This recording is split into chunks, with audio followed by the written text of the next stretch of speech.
Some 5,000 years ago, the ancestors of today's Southeast Asians began a journey that would become one of the greatest series of human migrations of the world.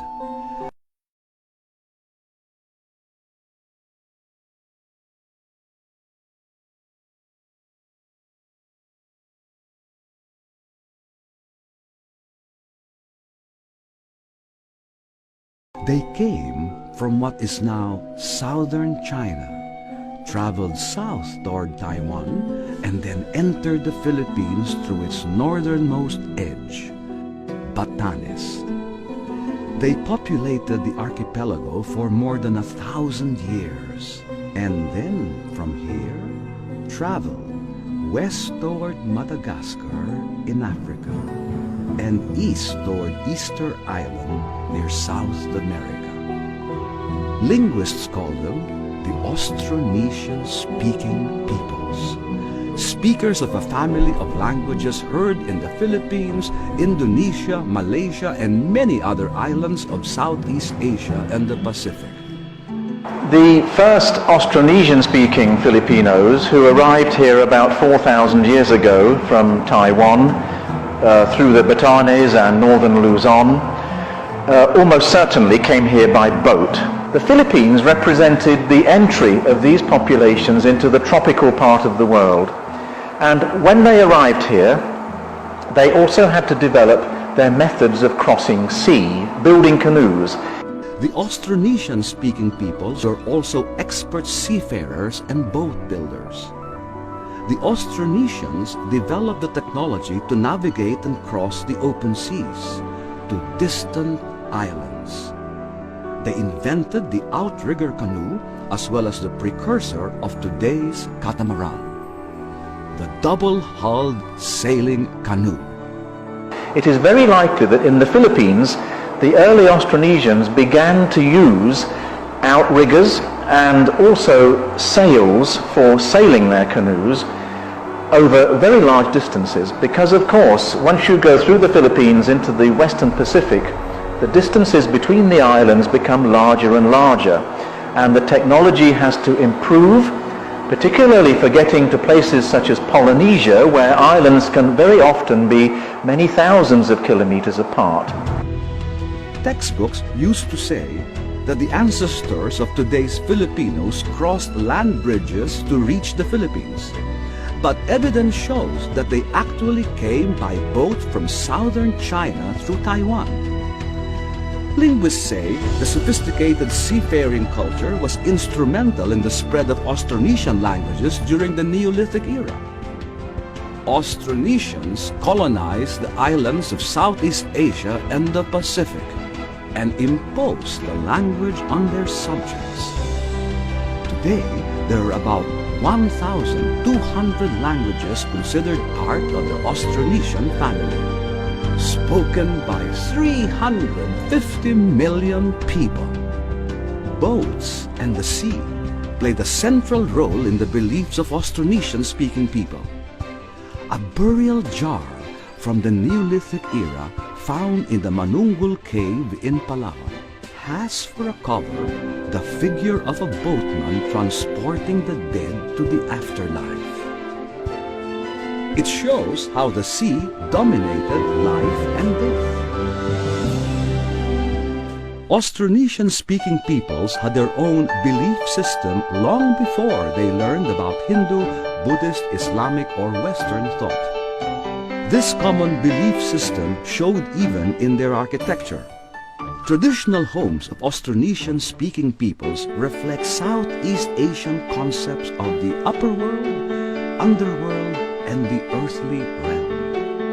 Filipino, Indonesian, and Malaysian houses had spaces below for animals, rooms in the middle for humans, and shrines for ancestor worship in lofts above. Speakers of Austronesian languages also share other cultural traits that indicate a common origin and history, evident despite the geographical distances. One of these is the weaving of cloth using the backstrap loom, where one end is tied to a tree or post and the other is strapped to the weaver's back. Weaving in this manner is believed to have been practiced by Austronesian ancestors. Colorful backstrap woven material are a common sight among indigenous communities in parts of the world populated by Austronesian-speaking peoples. Also a common cultural trait is the chewing of betel nut twigs, still practiced in parts of Southeast Asia. Among Austronesian-speaking peoples, there are common words for betel nut twigs, which are chewed with lime and result in the reddening of teeth. And we have been researching the ancestry of these people, partly through the linguistic evidence, also through the archaeological evidence in the form of many of these objects here, stone adzes, bark cloth beaters, shell ornaments. Also, of course, genetic evidence about the ancestry of the people themselves. So this is like a gigantic river running through time and space, and the Philippine population is a part of it. Filipinos belong with their neighbors as part of this Austronesian-speaking population with a shared prehistory during the last 5,000 years. Because they had boats and could travel, of course, they also carried out trade. They carried their ornaments and objects from one island to another. And we know that the early Austronesian-speaking Filipinos were bringing nephrite jade artifacts from Taiwan, and they were spreading them through the islands. These are things like nephrite bracelets and earrings. Peter Bellwood led a team of archaeologists who found in Batanes what is believed to be a jade workshop that existed at least 3,000 years ago. The team unearthed fragments of what were believed to be parts of tools and materials used in making jade on a limestone mesa called Anaro in Itbayat Island. There was a major expansion of trade in the period when Indian and Chinese contact was beginning to be made with the islands of Southeast Asia. And at this time, people were making the little jade earrings with the pointed projections that archaeologists call linglingos.